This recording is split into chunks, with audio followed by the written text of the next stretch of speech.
2, 1.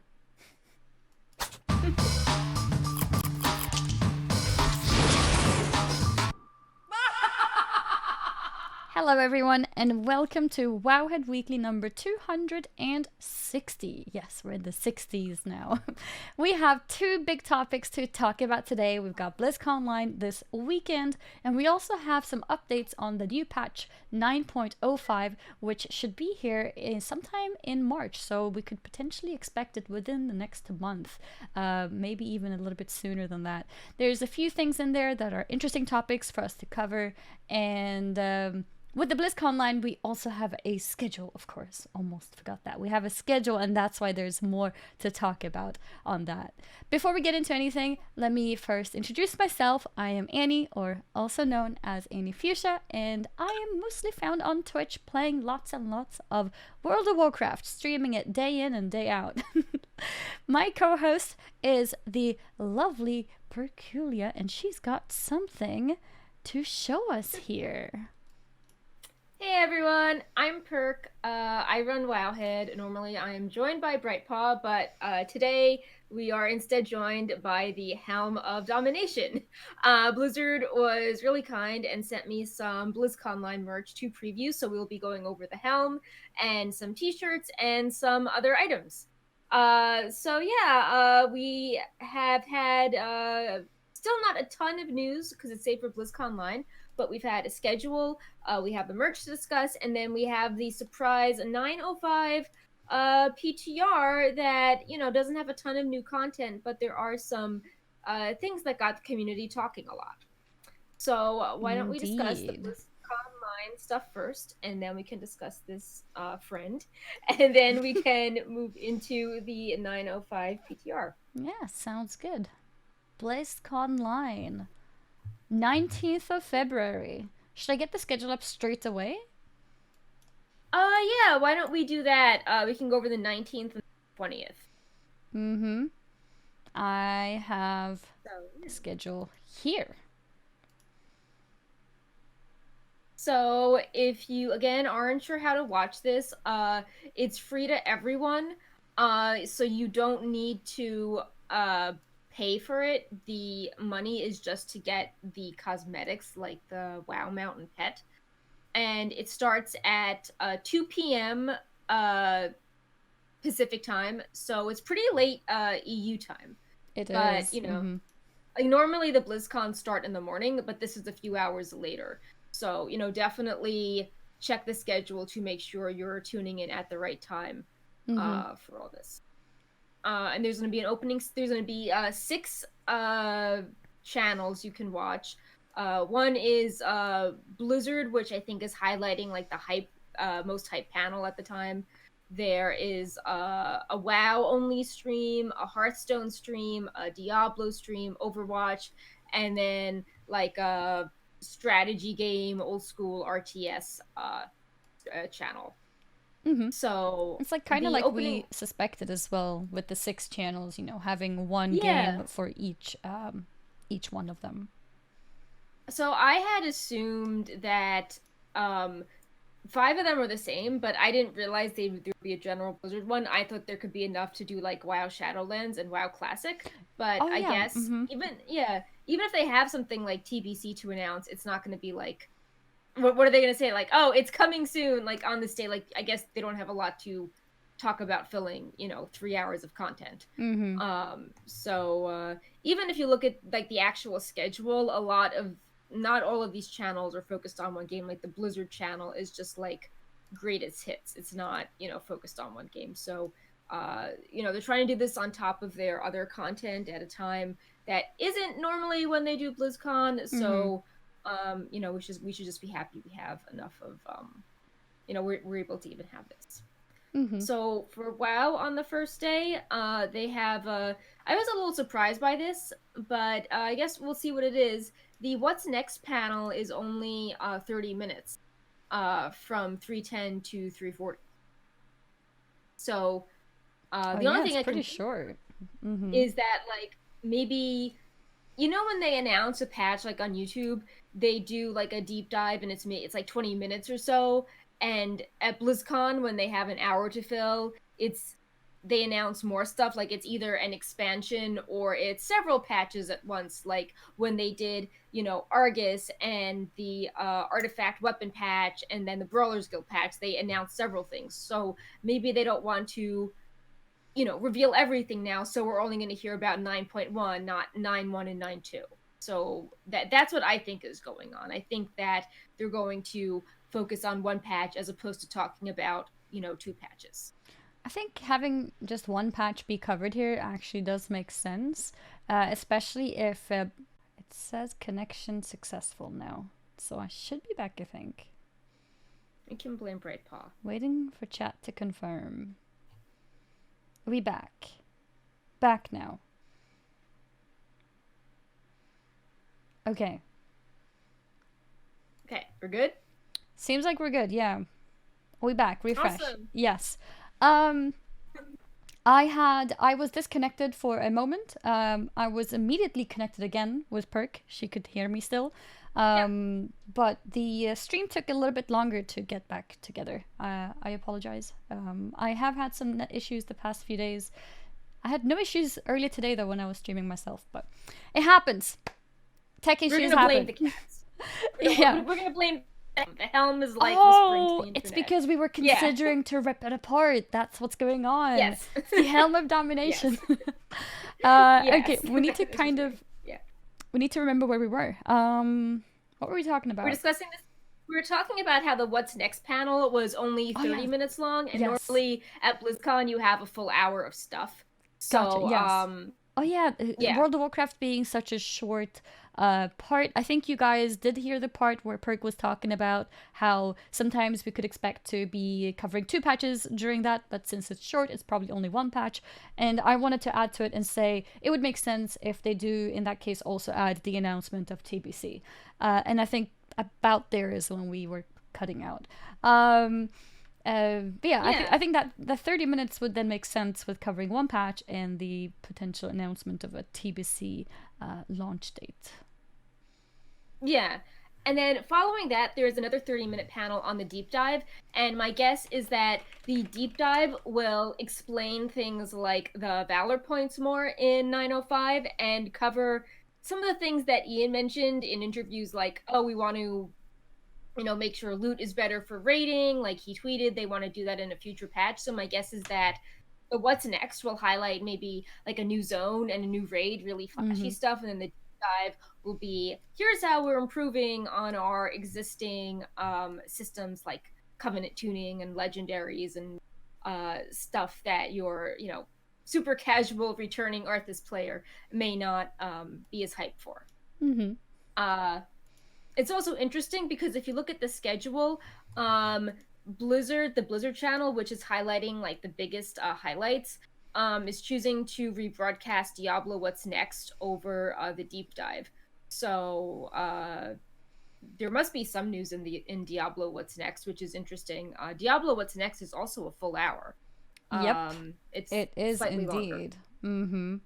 That's really interesting because we know that there's a new patch coming up for World of Warcraft, and I believe they even confirmed that Diablo 4 is not coming out anytime soon, right?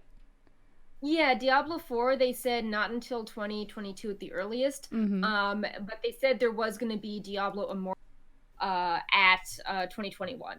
Yeah, and so then this news came out after the show notes. But there was actually a Q&A, and they said that you could submit your questions for Diablo 4 and Diablo Immortal to Blizzard. So they are, for better or worse, they are promoting Diablo Immortal. Interesting. Yeah, that's really interesting because not only did they skip showing the World of Warcraft deep dive, they are doing both the Diablo What's Next and the Diablo deep dive, both an hour each it seems, on the main channel. And for World of Warcraft, it's only the What's Next for 30 minutes, which is there. Yeah. And then if you look, you don't see this at first, but if you click on the little little W, it pops up and it says that there's a 10-minute panel, Making of the Wandering Ancient Mount, for 10 minutes. Is that within the 30 minutes? No, if you look at, see how it's like Oh, what's I next see it. deep dive, and Yeah, then it's like this little W that if you click on it, gotcha. it's actually a little panel. Mm-hmm. So that's something. And then Voices of the Afterlife is a lot of voice actors for an hour and a half. And I know it's not like meaty information, but people are really excited by this sort of thing, especially if you're a fan of an actor from another series, or you have a character that you really like, and that you get to actually see the person playing the character. So I can see why they are including this. This seems like it would be something relatively easy to coordinate, especially if they don't want to release, new patch info, but still give us something interesting. Mm-hmm. I want to quickly clarify since I realize it's not visible on the screen. The top one Yeah. is the schedule for the first day, and the Mhm. bottom part is the schedule for the second day. And also, taking a closer look, I realized that the Diablo parts aren't actually an hour each, they're 40 minutes each. Okay. So, So, me saying an hour was a little bit wrong, but it, yeah. it still is longer than the World of Warcraft parts, and it's also Mhm. 2 sessions instead of one. So there's definitely more focus on Diablo for this BlizzCon on the main channel than it is on WoW. There's also a Diablo developer roundtable on the Diablo channel. So you have the introduction, um, deep dive, and roundtable, and WoW just has the deep dive and what's next. Mm-hmm. So there does seem to be a lot going on they want to show. My guess is that in quarter one they were saying in last year they wanted Diablo to announce something every quarter. My guess is that they are just taking that quarterly update and they're going to narrate it at BlizzConline. So instead of reading a long blog, they'll have 5 different developers each read like a paragraph, and instead of Yeah. having a little gif, they'll pause and have like the image pop up on the screen. So but they could do something like, oh, alpha coming later this year for Diablo 4 or something like that. I'm not sure if they would, though, with just how stretched out development seems to be in general. Like Shadowlands seems to be more spread out, and that game was already well underway by the time quarantine started. So I don't know. I don't think they would want to announce something for Diablo when that game is not yet out there. Mm-hmm. If we look at the second day, this has some interesting things. There is a WoW queue in an hour, and as we put up um, let's just put up details on that, how you can submit questions. Um, I feel like this might be more polished than other Q&As because it's not like people going up on a stage and saying something, and maybe they'll say something totally random or interrupt the line. So I Oh, think that this yeah. could actually like maybe be better, like picking questions in advance, screening them. Mm-hmm. Um, there is also a Diablo Q&A. There is the community showcase, which is like cosplay, and I think there's even pets cosplay this time. Um, Oh, yeah. I remember then us reading about that like a few months ago. yeah, and then this I thought was interesting. So, in the afternoon, like the panels are more chill. Like Diablo has art. WoW has something on Thrall, which is I feel like that's going to be. I think that the Thrall thing's interesting because he's not really in Shadowlands as a main character, but there's potential for him to be a character. With Draka, like a Mm-hmm. reunion of sorts. So I think that's interesting. But going head to head with that, they're doing a Critical Role Diablo campaign. So I think this shows they're really trying to push Diablo at Definitely. BlizzCon Online, like make it more mainstream and popular, maybe reach some parts of like pop culture that are slightly different from WoW, like more of a hip, darker vibe to it. Mm-hmm. So that is really exciting, and that runs for 2.5 hours. What does it mean, a critical role Diablo campaign? Um, do you a Critical Role is like a big company group in the US that streams, and they are putting like their spin on a Oh, role playing campaign. gotcha. Yeah. Okay. Now I get it. So it's like a bunch of like it's just like a bunch of like fantasy celebrities doing this campaign in the Diablo universe. And they Gotcha. have That's they have a huge cool. fan So like they're bringing their like fantasy RPG fan base, Uh-huh. tabletop fan base to Diablo, and maybe trying to invest those people back into Blizzard games. Yeah. Like there's Got like a you. very vibrant community of like fan art and inside jokes, and when they Mm-hmm. stream hangers, and some of the people on Critical Role are voice actors for Blizzard characters.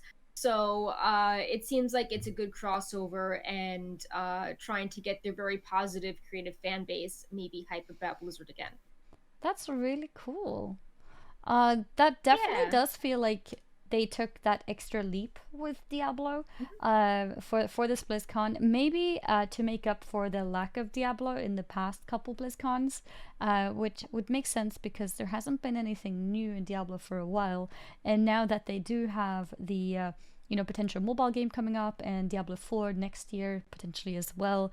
I guess they really are trying to start the hype as early as possible and bringing in known people in these kind of branches is perfect for something like that. Yeah. So also at the same time we have the WoW, but we also have a cooking workshop, and the author who did the past WoW cookbook is doing a new one that is focused around Oh. Nomi from Mr. Pandaria, and Mm. Lulaboo, a Twitch cooking streamer that we featured on Wowhead several times, making recipes and giving away cookbooks, is going to be cooking something from this cookbook. So that's Mm. very exciting to see community members from the WoW community being able to do things. Like there's always a few people from WoW doing things up on stage, and even though we can't have that at BlizzConline, it's nice to still have familiar faces on the digital panel. Yeah, no, definitely. I think that's awesome. I Yeah. want to cook something from the cooking book soon, so this is going to be great inspiration. And the final panel that has me curious as well is Mm-hmm. that Jordan Powers, who is the artist behind Pepe, um, he's doing a little art studio spotlight on Margrave Crexus, who has the badass model, and he's on the loading screen, but doesn't really have that much screen time in Shadowlands, which makes me wonder, like plot twist or some of these characters coming back, because it seems like he's taking up a lot of visual space, and has like a panel on this character, and he seems relatively uh minor in the big scheme of things.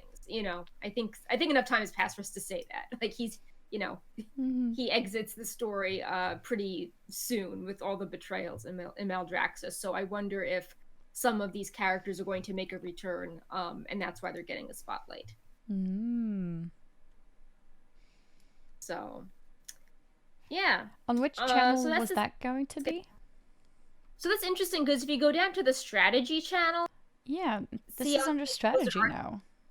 yeah, I guess they didn't have enough. I guess it's like in everything, but yeah, I saw the gold down there, and I'm like, oh, Yeah. I guess we're covering this. Mm-hmm. So yeah, so that's that. Altogether it still seems to be pretty full. A lot of WoW and Diablo stuff going head to head. Mm-hmm. I guess they figure that, you can watch this anytime after. It feels like there might be some competing information. Overwatch doesn't have a ton of new stuff. So yeah, it just really seems to be, and Hearthstone even did some of their announcements already last week, how they're restructuring some standard and wild decks. So it really does feel like it's, Diablo is kind of the focus on BlizzConline, with WoW being like, secondary, still having a lot of stuff, but Mm-hmm. yeah.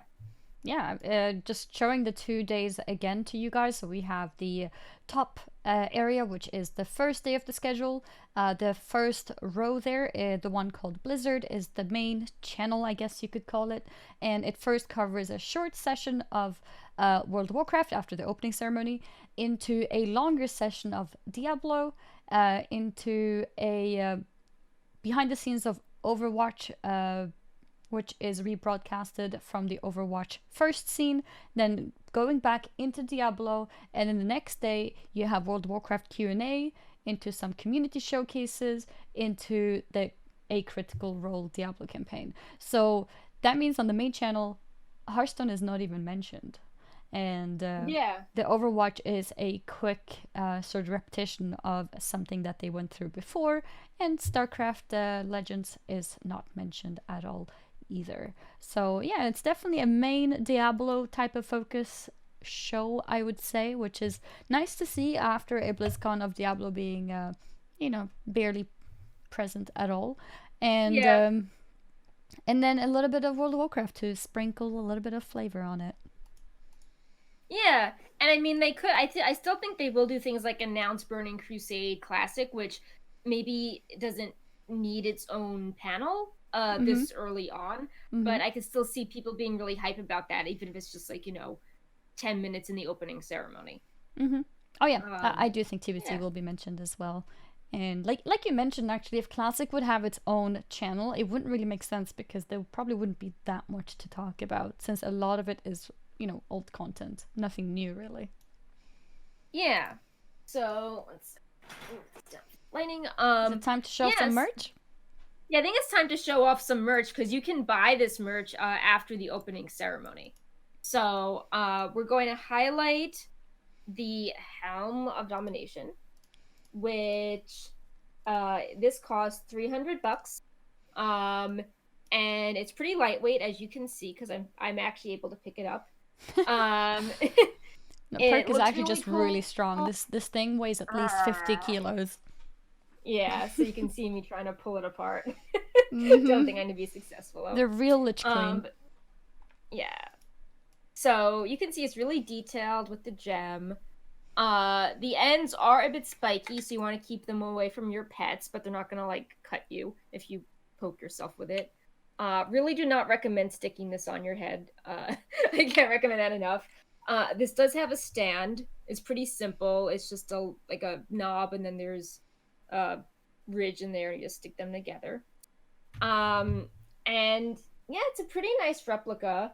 Obviously, it's not made of iron because that would, really jack up the price. But it looks pretty good. It catches the light really well. So you really see all those grooves and details.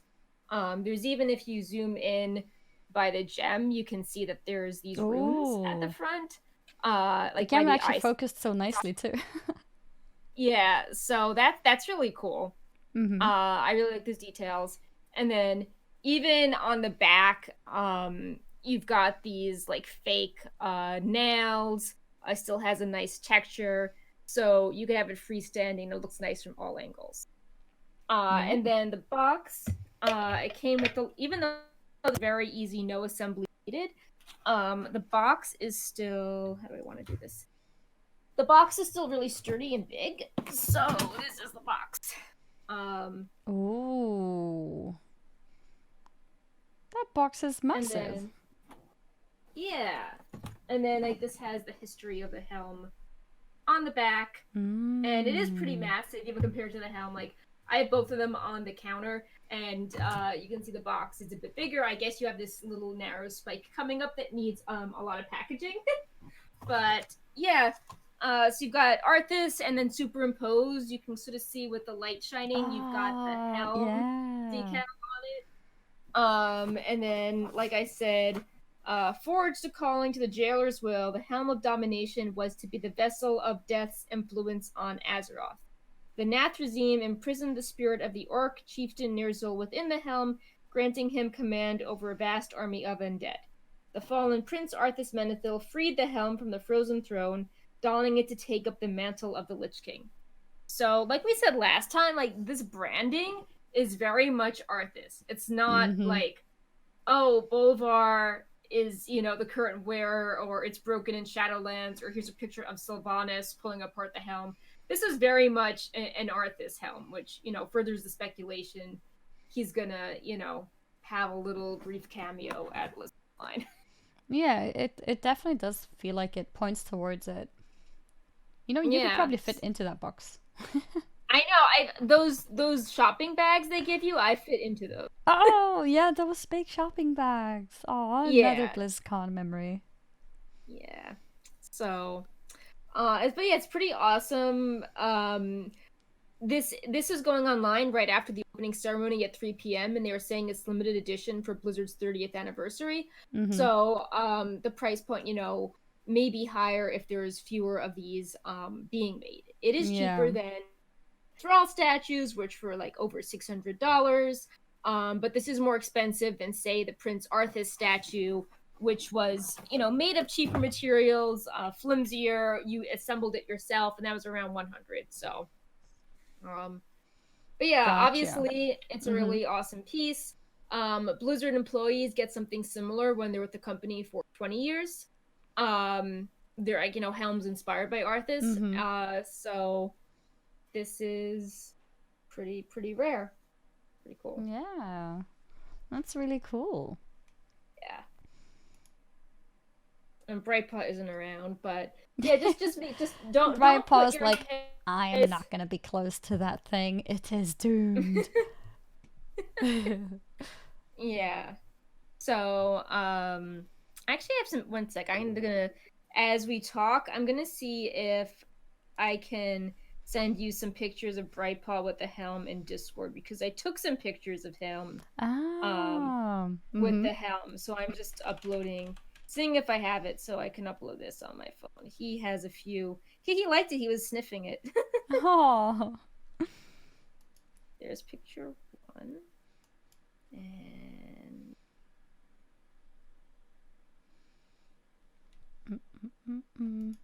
I'll run a slideshow of some of the other merch items as I pull up these pictures, because I have to close the Discord camera. Oh, okay. I can start highlighting the other thing as you need to put the slideshow up. I can highlight the other stuff as you're pulling up Brightpaw, because I got them with me right here. So. Okay, wait, but let me show the slideshow for just a moment, because I can't. Yeah. I don't want to leak anything, and I need to close your camera to access your messages, All right. All right. So I'll keep talking about when you can get the merch. Yeah. So in addition to the Arthas helm, which goes on sale at the Blizzard Gear Store at 3 p.m. Pacific. You're on camera now. We have Brightpaw. Yay! Okay. There is a bunch of BlizzConline merch celebrating Blizzard's 30th anniversary, which was last week, as well as things from the actual convention. So I do not have a complete set of merchandise on me, but I was sent some things on Blizzard Preview otherwise. So the first thing I have on me is a men's large Blizzard 30th anniversary hoodie, which is why I'm wearing a nice dress on the show and not the hoodie, because I don't want to be swimming in this hoodie. It's not the right size. But you can see that it has a hood. It's got full straps. The logo is here. It's long sleeved and black. And if you turn it around, it's got hood. It's got a bigger 30th on it, and the front also has a pouch. So one of those. Comfy. Yeah, one of those. And then I was also sent a 30th anniversary V-necked shirt, a similar deal. This is a woman's medium, so still a little big on me. But you can see that, it's more lightweight. You've got the small logo there. Then if you turn it around, the bigger logo on the back. I suppose you could wear it backwards too if you just wanted the logo being big. And might feel a bit, but maybe it could work. As you grab for the next thing, I'm gonna quickly show off Brightpaw here with the Helm of Domination. So cute. And then a slightly different angle right here. Yeah, so majestic. So this is just to give you guys a size reference, but instead of banana, we've got Brightpaw. Yes. Brightpaw for size. His fur matches the helm too, like it looks very It metallic. Does, yeah.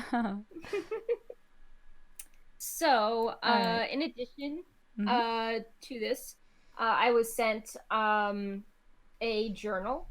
Like just a writing journal. It's got like an interesting texture. When you zoom in, you can see the little logos. Is it the game Um, logos?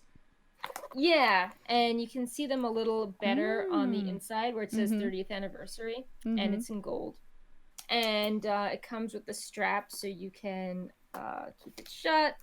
The pages are also branded to uh, say 30th anniversary. Mm-hmm. You can see it. And on the side it says, what does it say? Dedicated to creating the most epic entertainment experiences ever. So you're always reminded of Blizzard as you use this. And it comes with a bookmark as well.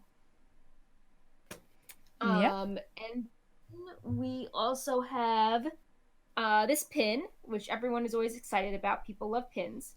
Oh yeah. Limited edition. Mm-hmm. It is 3,000 is the maximum that they will make of this. And I'm going to pull it out so we don't have the glare. So this is the actual pin, the size of it. Still, it has it's pretty actually nice pretty back. big.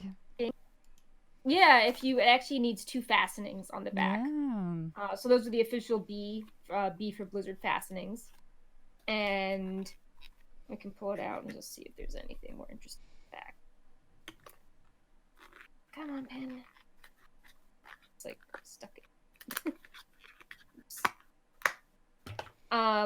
Also, that's a cool back as well. So if you look closely, it has the big Blizzard logo, but then it has Blizzard in smaller words running through on the diagonal.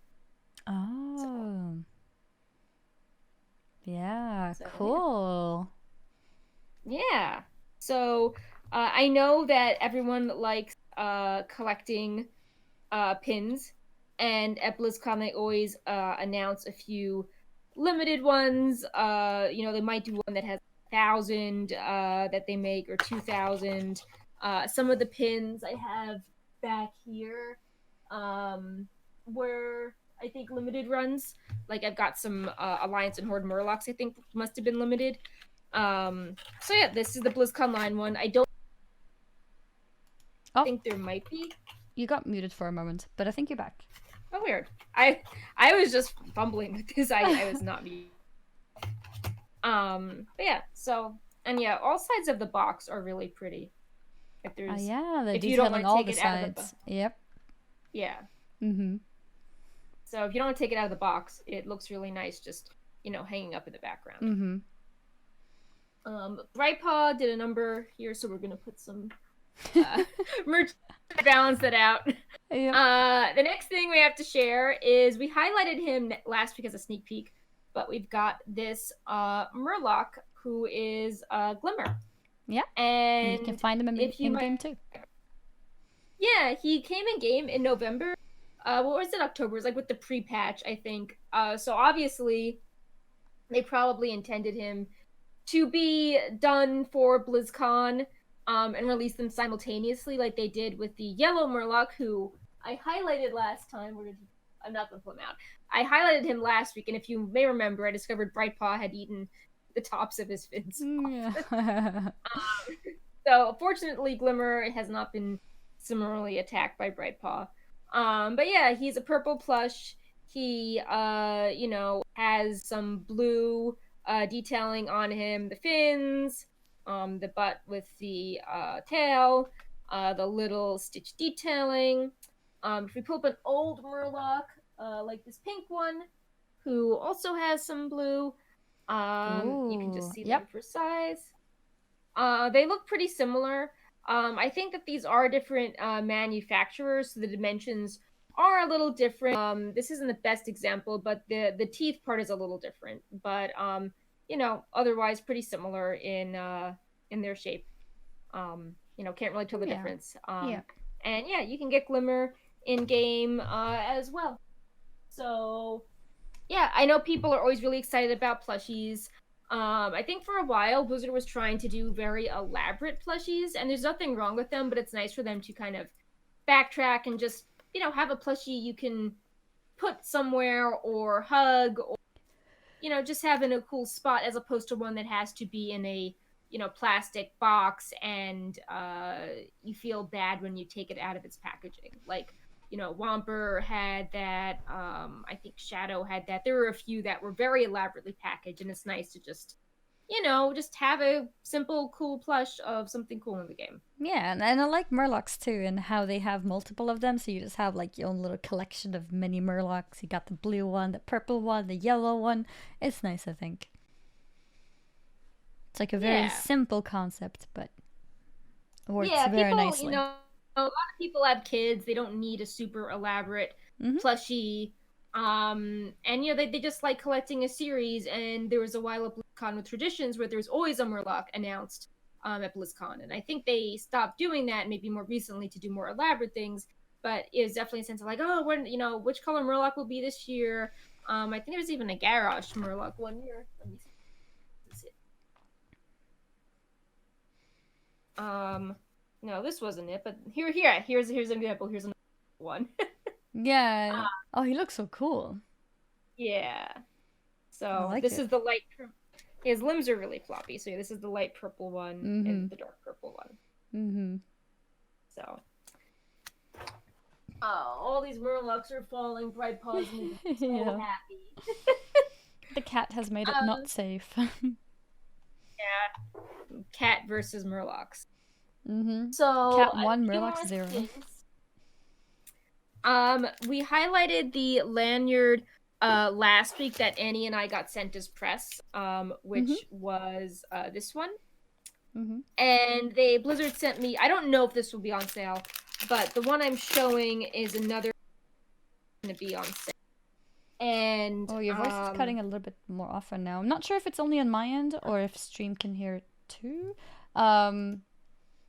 But yeah, let's see if we can maybe make sure that you have the microphone a little bit closer to yourself. Okay. Yeah. Is this better? Try that. Well, now you can see it. Yeah. It's okay. It's very dark, so it's kind of hard. Yeah, to... fits in. Yeah. Should be fine. It blends. So this is a different lanyard. You can see it's darker. It says 30th anniversary. It has the logos with the black different on black. And that seems easy to adjust. There's just the Velcro. Okay. So you can take it on and off that way. And let's pull this apart to see what it does. So we've got this packaging, this card. And we can put this on, I guess, and then just put the Velcro. And then you can attach whatever at the bottom. So that looks like a really long lanyard. I know. It's like, well, I mean, I'm 4'11", so maybe other people. Maybe it's always like that then. But yeah, I mean, there's not too much Velcro, so like I have to put it here, or else it's not gonna close. Yeah. But yeah, it's like, I don't know, it's like another long scarf on me or something. And then finally, ending with a bang, we have this desk mat. Featuring the BlizzConline. Oh, that's my bed, Mom. And a cat. Yep. No, Bright Paw, that's the helm. Okay, so that's like the key art. Yeah, this is the key art for Blizzard BlizzConline with characters from all the franchises. Including Bolvar and Lilith, prominently. Brightpaw really likes them. And in their official article, Blizzard also highlighted that there's going to be this desktop mat for the 30th anniversary as well, with little snippets from all of their games. Brightpaw. No, don't go there. No, Bright. No. So, there's going to be a few key mats, and you can also pre-order merchandise we've highlighted in the past. Like, we've highlighted the book of fairy tales, I think, and we've highlighted the Shadowlands lore book that's coming. All those books you can pre-order at BlizzConline, including the cookbook that, we mentioned they're doing that panel for. Mm-hmm. So, we don't know everything that's going online. Tripod, no. He's all interested. Oh Aww. no. Well, that lasted long. That was great. Oh, Bright Paw versus Murloc. No, I want something else on there, not this Murloc. So, yeah, you can. That's a teaser. I don't know everything that's going on sale, but probably stuff from all the franchises. I think there's gonna be a print of BlizzConline Bright Paw, not the desk mat. It's rolling the desk mat too. Yep. 1 second. Oh, It's like the okay, middle. now he's sitting comfortable. Yeah, it's the middle of the day here, and it's kind of cloudy, so it's like the lighting keeps changing on me rapidly. So before it was like too much with the window open, and then it was like too dark, and now it's cloudy again, so I'm putting the light back on. But yeah, you can all see Brightpaw sitting on the bench where my merchandise was, gnawing at the desk mat. Yep. Yep. So we're gonna keep the helm here away from Brightpaw, I think, for the rest of the show. I think that sounds like the safe bet here. Yeah, we'll give him a Murloc. Let's see if he pushes him down. Was there any other merch that we missed, or was that everything? That was all the merch that I was sent. Like I said, there were some like small pictures of other items, like a small picture of the desk mat for the 30th anniversary, not just for BlizzConline. There was some mention of art prints, more books you could pre-order. I think an Overwatch art book. But yeah, I know a lot of people when writing the art, they were like, "Oh, is there a hoodie coming or whatnot?" So just re-hiding in. Yes, there's a hoodie. Yes, there's a T-shirt. They're not exactly high fashion, but we're all at home today, so you can probably just it's cool. It's comfortable. There's also jigsaw puzzles. I personally don't really do them because cat. But if that's your thing, I know they've been releasing them for expansions recently. You can get one of them for that. Yeah, that sounds cool. I love jigsaw puzzles. So all looks like Brightpaw is just happy. He looks pretty happy now. Yeah. No need to destroy anything else. We're happy now. Yep. But yeah, so, with that, let's swap over to the PTR talk. So we have the 9.05 PTR, which we briefly talked about last show as well. And since then, we've had an official Blizzard post on it. So we've got some more specific things to look forward to and talk about. Yeah, so for some context, normally the 0.5 patches start a little bit later in the expansion cycle, and Blizzard has done different things with them. Like in Legion, they were used to do things like Brawlers Guild, or the raids would launch then, like Nighthold and Tomb of Sargeras. In BFA, the 0.5 patches were small patches like the War Campaign or the Kultiris and Zandalari allied races. But we never had an 05 patch before. And the hype just started because we realized that on this vendor CDN endpoint, Blizzard updated it to 05 last week. So we were all wondering, what could this be? And then last week, I believe on Tuesday, Blizzard made the PTR available with some patch notes saying that this is a update will be a bit different from our usual patches. This is now in testing and expected to be released in March.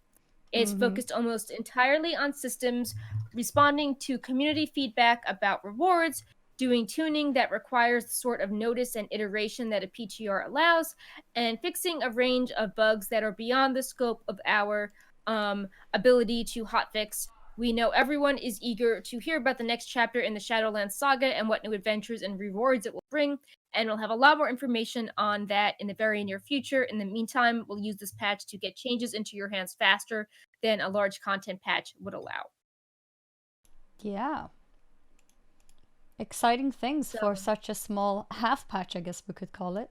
I think one of the most popular topics off of this has been the topic of Mythic Keystone gear, the return of Valor Points. So, Valor Points, for those who may not remember or who may not have been playing at the time, used to be a currency from the long past that was used to purchase gear.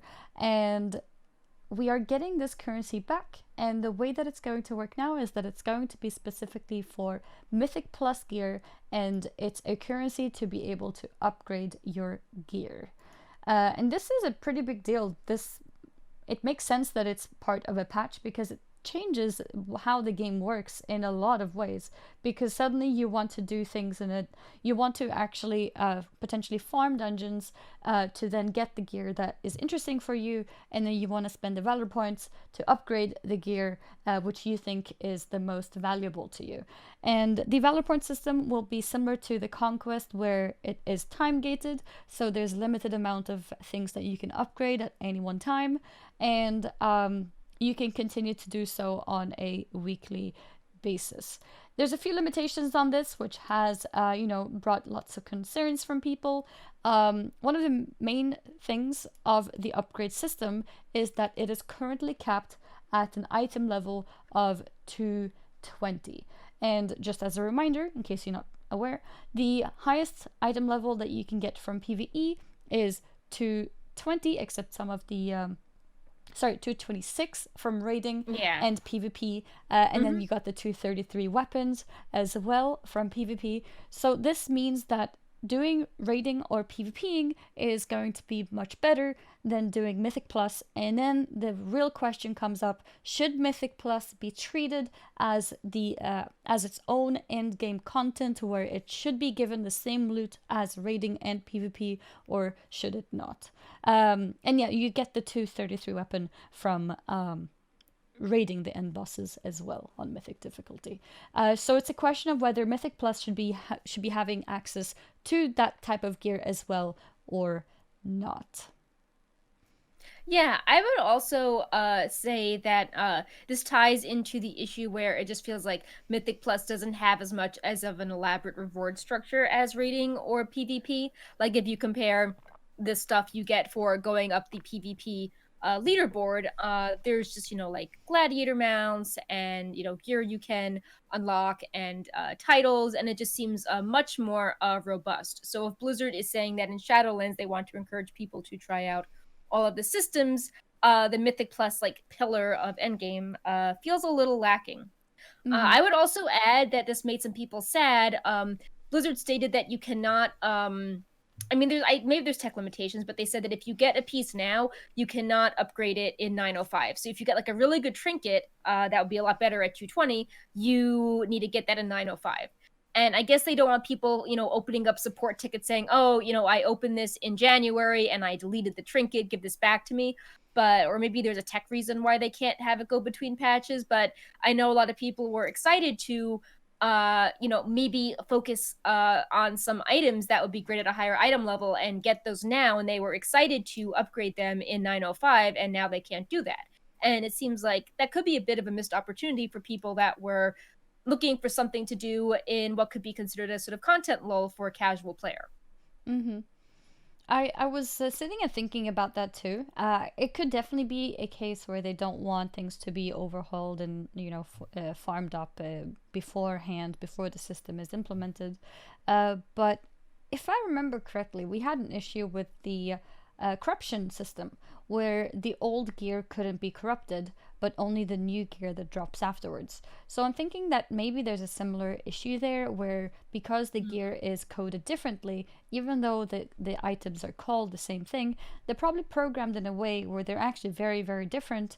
And maybe the transitioning of all the old items into this new one is complicated. I'm not sure. I remember at the time it was frustrating me with the corruption system, where I couldn't corrupt those old items. I remember using an add-on to see which one of my items are corruptible, which ones aren't.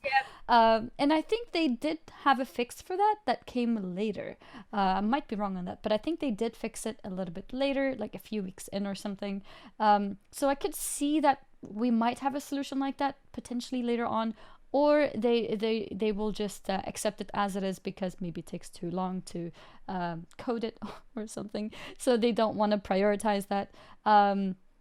I think it is possible that they simply don't feel that it's worth it to code it in a way to make it possible, and then just let us farm the gear again. But I'm not sure. I do think that old gear should be possible to upgrade as well, because at the end of the day, it's the same pieces, right? It's the same gear. We're in the same tier, same season. It's not OP. It's not the same as the topic of, stacking up on Stygia before the new season. It's still within the same season. I don't think it's strange. But I find it hard to believe that it was a conscious choice that they wanted that as a limitation. I have a feeling it's more of a tech reason for it, but I might be completely wrong. Also, to clarify, 905, without saying, 905 is not the end of season 1. No. It's in the middle of it. So a lot of the bigger Covenant and Legendary tuning that's also coming in the patch will directly impact Season 1. So if you want to switch Covenants in the middle to have a PvP or Mythic Plus advantage, this is not going to be a fresh slate in the new season. Something else which was interesting, I think we discussed this last week, how it feels like Blizzard is rolling out a important update each week as we wait for the bigger patch. When this Mythic Plus change came out, everyone was like, okay, this is cool, but what's happening with raiding? That's not great either. And Ian made a tweet saying, raid gearing needs help too, but the static nature of raid loot tables complicates mid-tier solutions. We want to get dungeon improvements out ASAP as we continue to discuss the right approach for other gear sources like raiding and world content. So he said that on February 9th. And then on February 12th, Blizzard made a post saying that with the weekly maintenance, bosses will drop 33% more loot than before, and weapon tokens now drop more often than before. So it does seem like they're trying to more rapidly adjust things. Maybe it sort of reminds me of last year when the pandemic hit and A3 went on longer than we thought. And, all of a sudden we got corruption vendors and we got corruption gear from Horrific Visions, and we got, legendary upgrades and, all sorts of other things. So it seems that maybe if stuff is spread out more, they can fine tune in the middle. And I've seen people being very, very happy with these, changes between the Torghast account wide and this loot change. Yeah, it's funny because in theory I was thinking that this is going to be great for the game, less loot running around, and it's great that Blizzard is finally nerfing the loot drops in raids, no more disenchanting 90% of everything. But maybe with the PvP system being so popular, having a very clean, direct system of, aiming, no, what's the word I'm looking for? Not aiming. Targeting, yes, thank you. Targeting specific loot drops, being able to upgrade them, and then after a while you have a nice set of the entire gear set. And it's very, very different in raiding and Mythic Plus because it's so much more RNG based. And I guess having on one hand this very nice system that works very nicely, and then this huge RNG fiesta made it feel worse. I think if we didn't have the PvP system in place like this, less gear running around everywhere could have worked out. But because of the PvP gear just being so easily obtainable, I think it just made people feel less motivated to do PvE, which is understandable. I think it's nicer as a feeling to buff raid drops than to suddenly nerf PvP system. So I think that's what they're thinking. Sorry? Yeah, no one likes feeling like they have their things taken away. Exactly. They exactly more than taken away. And yeah, maybe it's also a matter of how much time people have to play. A lot of people are still at home with the pandemic. Maybe Blizzard figured it would be lifting up by this point. I think there was this a similar critique of Animal Crossing, how people just had so much time to go through systems that it was designed to be played with people that were busy or only doing a little bit each day. But after the game came out and people were really they liked it and were spending so much time with it, the slow drip of content didn't vibe with people wanting to play like, nonstop. So Mm-hmm. maybe people just realizing that, they tried something out, and I think it's good they're trying to tweak loot sooner than later, as opposed to being like stubborn and, Mm-hmm. trying it for like an expansion. It's like, well, even if we as the players are not getting it, like we're playing the game. Like let's adjust this so the people playing now are happier in the situation we find ourselves in. Mm-hmm. So yeah, we don't know again too much about Valor points. We've only had one PTR build. I think it's a holiday in the US, so maybe Blizzard, I don't know if Blizzard's going to be dropping a build tomorrow. There could be one Tuesday or Wednesday, though that's historically when they do these. But I mean, it still seemed promising, and I don't think people expected a 0.5 build. And a lot of Covenants got tuning as well with Necro Lord things reworked. We actually put a opinion piece up from our class writers overnight, where a bunch of people weigh in because Fleshcraft got reworked, and that's the ability everyone has. So, people are, this affects everyone.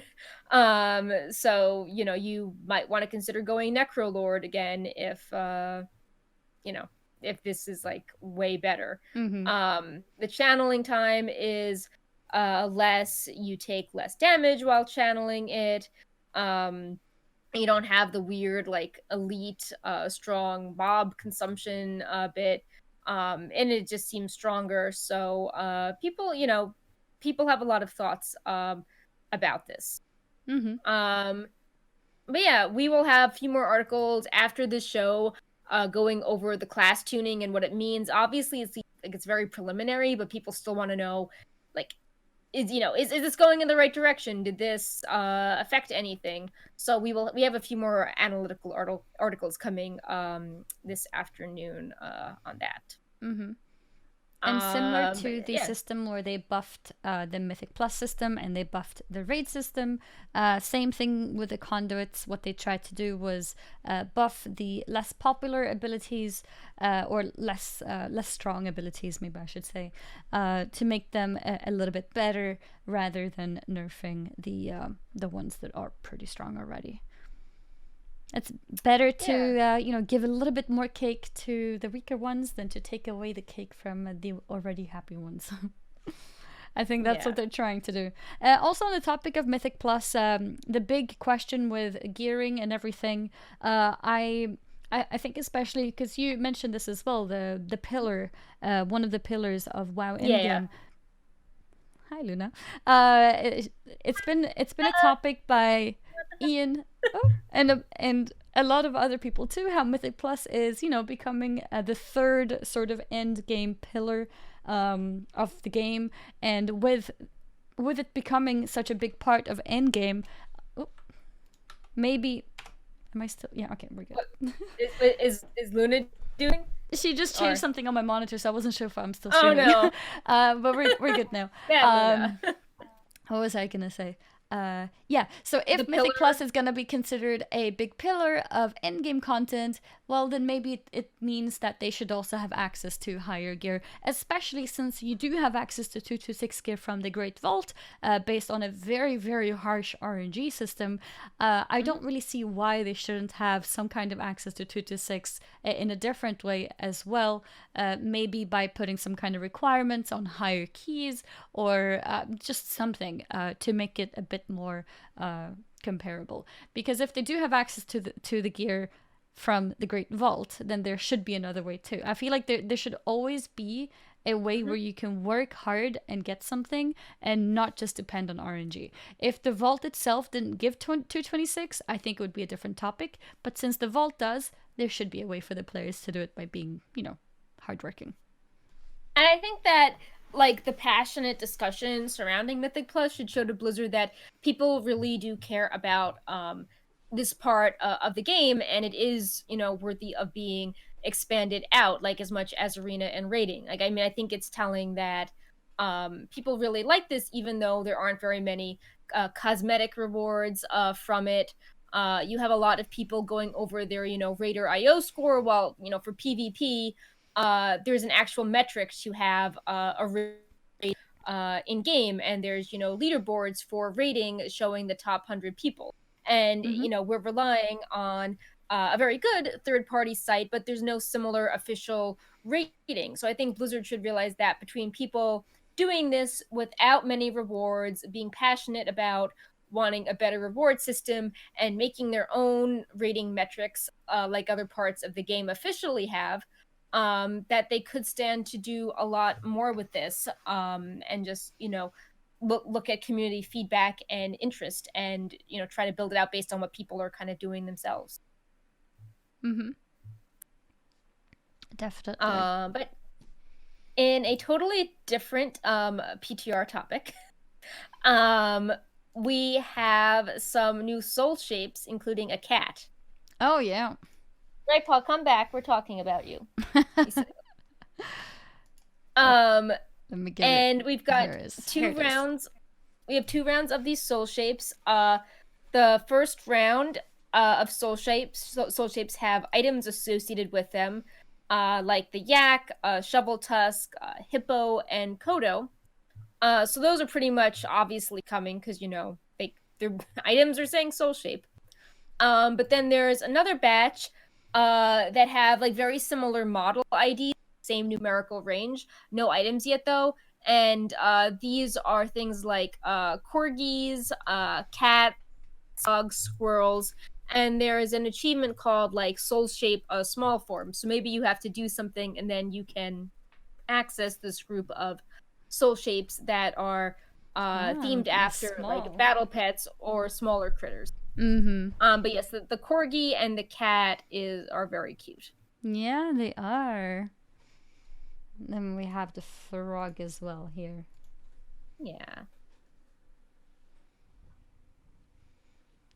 So it's nice to see Blizzard adding more content. Of course, then people are like, oh, I want, druid, forms related to my covenant, which I think would be really hype as well. I know there's been like a lot of really good fan art on that. Yeah, and a lot of people are like mm-hmm. Go ahead. No, you finish. You finish.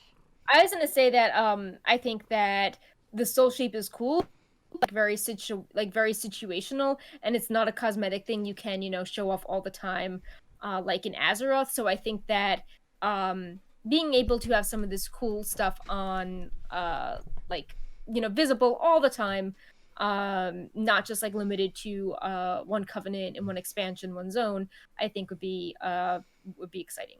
Mm-hmm. I was gonna say with covenant specific druid farms, I think it could be rough for people who may want access to the ones that's not part of their own covenant even later on in like the future expansions. Oh, yeah. And also putting so much focus on only one class getting something, and maybe it wasn't worth it for Blizzard, perhaps. Maybe. Yeah. It would be cool, I think though. People it would be cool though. Mm-hmm. Yeah. Or like maybe an item. I mean, just thinking about how popular Legion forms were and how going into Shadowlands, Blizzard made sure to even update how the Druid artifact form transmog work. Like they specifically made a point of improving that UI. So maybe things would be easier now if they have this new customization system. Yep. No, you're right. And I actually. Is there going to be customization at BlizzCon? Like they, that was a big feature of Shadowlands. Like, are they going to be like, oh, Nightborn finally get customizations? Like that's true. They might actually add something. It was definitely a huge thing for Shadowlands. So it is possible that they have a small part for that as well. Some kind of art. I mean, they have the mount, right? They have the mount focus. Yeah. And maybe there's some other art related things as well then. I was going to say that I just unlocked my last color of my Legion artifact on my Druid, which is, an alt that I almost never play. But the Mage Tower skin is so pretty. So I went and got my last RBG win to get my last color, which is fuchsia, actually. The last color that I needed was fuchsia. So now I've got all the different colors for the feral form of Mage Tower Druid Legion artifact. which is very cool. A lot of people were asking me, how do you get this? Oh my god, I want to do that too. If you have unlocked the base color of the Mage Tower for Druids, you can still get the other tints. If you haven't, it's unfortunately unavailable. So that's how it works.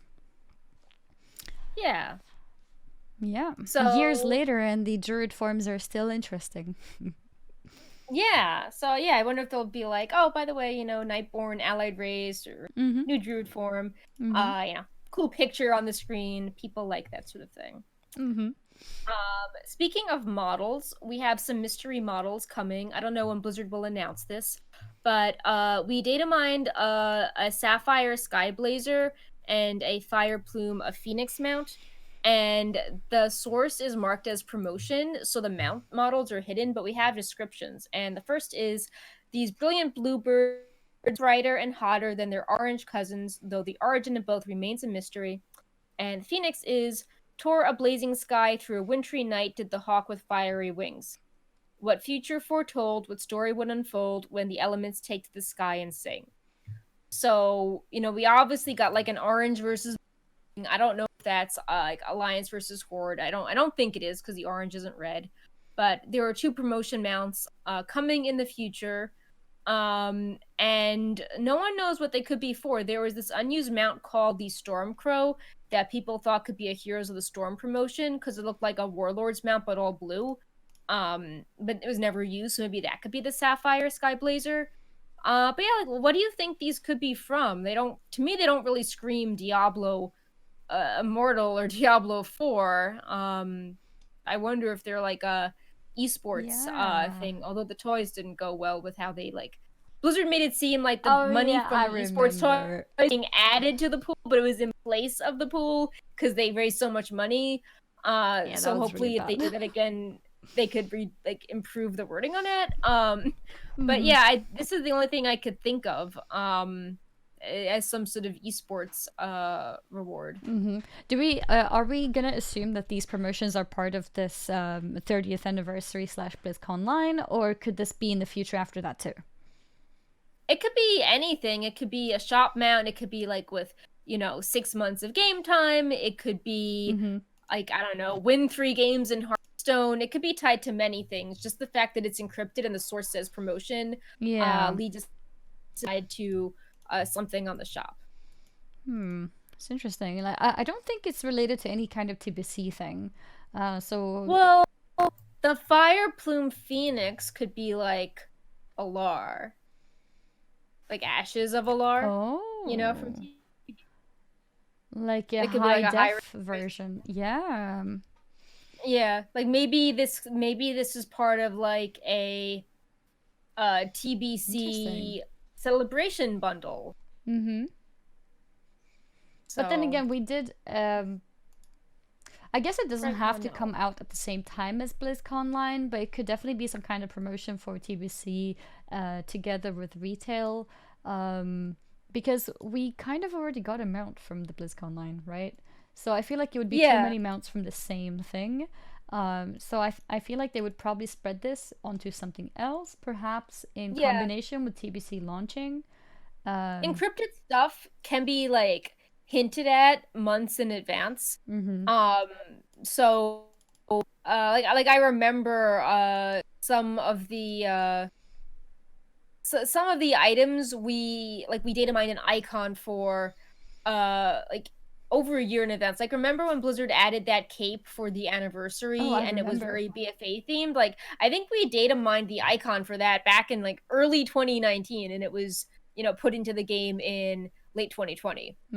So this could be something that we're waiting. This could come out in the winter even. It doesn't need to be tied to a BlizzCon announcement. It just was interesting how the seeds were planted in 905. Yeah. 2 promotional always mounts really as well. One could definitely be a 6-month kind of deal. If I feel like Blizzard is liking those at the moment. The second one, perhaps TBC. Yeah, I could see. Maybe the Phoenix is from TBC, and the Sapphire one, if it's more wintry, that could be a winter promotion type item. And if you look at the description, it talks about the Sapphire Skyblazer as being brighter and hotter than their orange cousins. Do we know who the Yeah. cousins are? Well, that's what I'm thinking. Maybe is it like with the Phoenix? Like, is the orange Phoenix the cousin of the blue Yeah. one? Are they going to be like really elaborate but Mm-hmm. similar looking mounts, just different tints? Yeah, because it's very interesting to directly connect it to a different mount. Or, well, I mean, Yeah, maybe so it's not a maybe mount, but yeah. like maybe one would be 6 months and the other would be a TBC one, and you can get them around the same time, or it could be like a celebration package where you get more mounts if you pay more. Like with the celebration package, you got the pet, and then if you paid more, you got the mount, and so on. Hmm. Yeah. But yeah, I'm not sure if they would announce this at BlizzConline, but it's interesting hint to know that promotions are coming.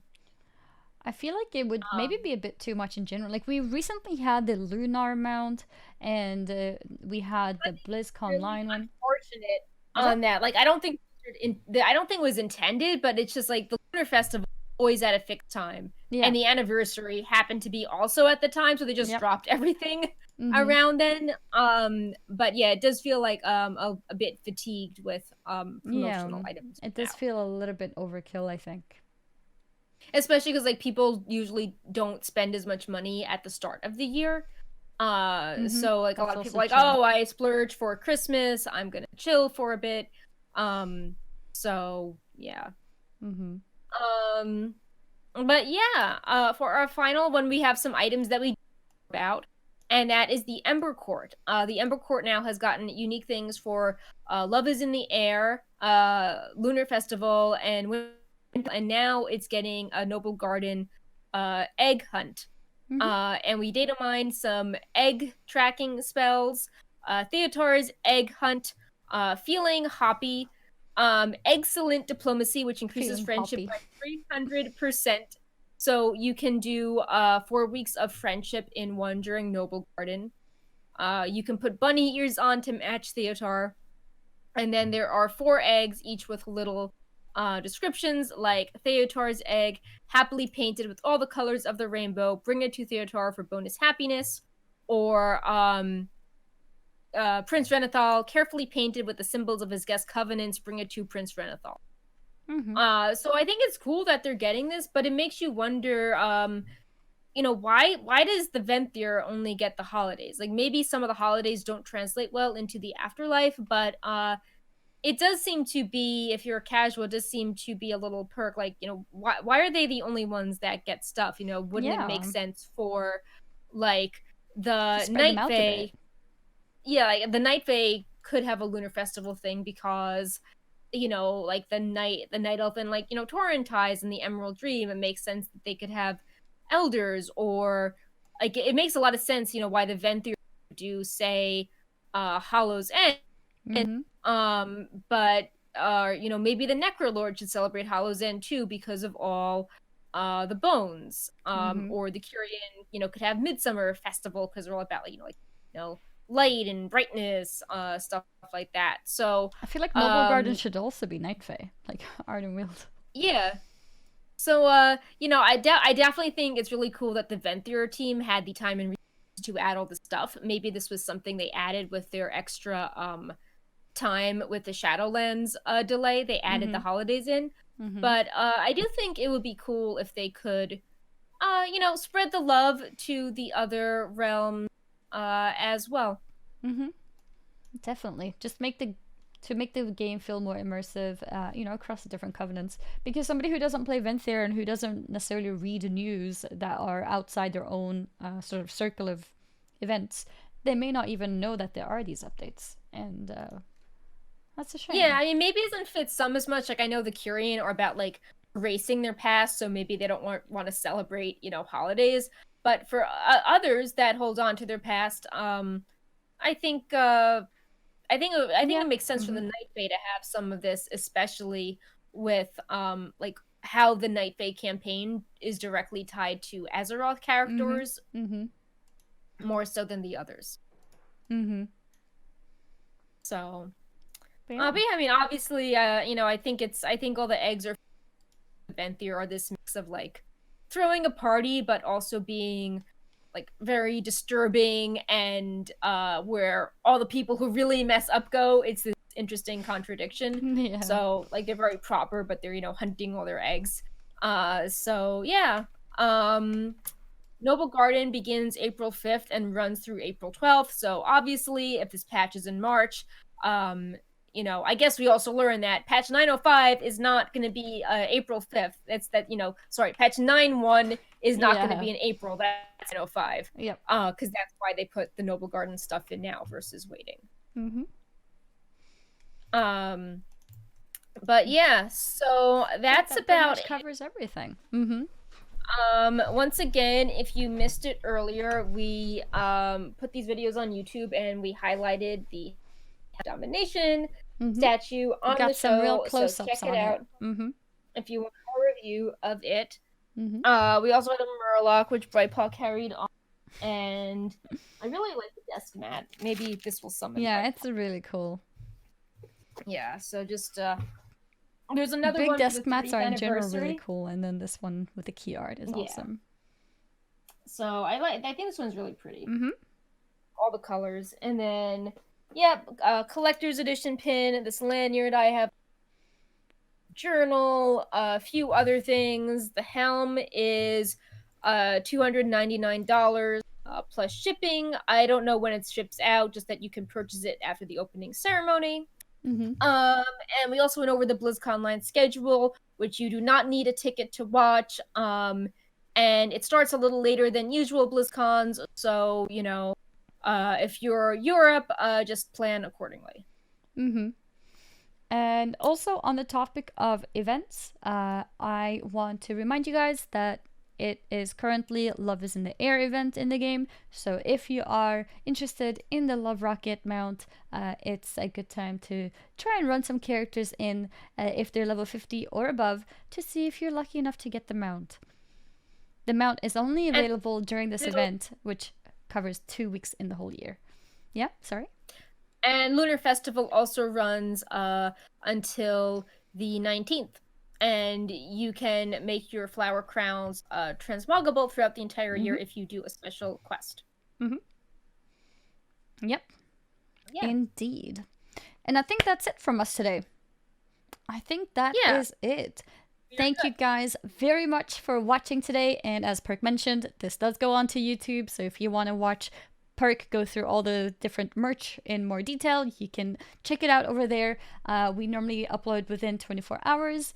And the rest of the show we spent talking about the patch 9.05 or the PTR 9.05 and BlizzConline schedule, which became available a few days ago. BlizzConline is on the 19th, so on Friday, I believe is the weekday. Yeah, Friday. Yeah, Friday and Saturday. But it's all like Saturday for EU because it starts it starts very late EU time. It starts like 11 p.m. for you guys, yeah. Yep. Starts 11 p.m. for us in the +1 EU time zone. There's a few different time zones even in here. So it's going to be a late show for us. You can stay up or you can probably watch it just the next day, whichever way you prefer to do things. Next show will be the same time as usual, and hopefully then we can cover what was talked about at BlizzConline. So in case you cannot make it, or in case you don't want to watch the whole thing, we will have all the highlights of the different panels here on this show next week, Monday, to cover it. So, yeah. Yep. We got you guys. We have Brightpaw joining us to say goodbye. Yeah. I don't think I can with the helm at the same time, but he's here. Yep, he is here. Do you think you're able to high five? Yeah, I can do that. I can hold the helm and high five. Okay. So, you do the sound effect. Yep. 3, 2, 1. Way! And Brightpaw just appeared in the right moment. High five with his tail. You guys. Yeah. Yeah. The tail 5. Yeah, thank you guys very much for watching. Again, shout out to... Let me get the names right. Shout out to Macken with Oh the my God. 18-month resub, and Elena Marina with the 6-month resub. And also shout out to you guys who are watching this from wowhead.com website. And yeah, an extra thank you to those of you who are subscribed to the Wowhead Premium on there as well. And Radioactive, who just subbed 2 months in a row. Thank you. All right, that's it from us, guys. Bye, everyone. Yep, thanks again, Blizzard, for the merch. Yep. Bye. See you all next week. Oop. Bye. Bye.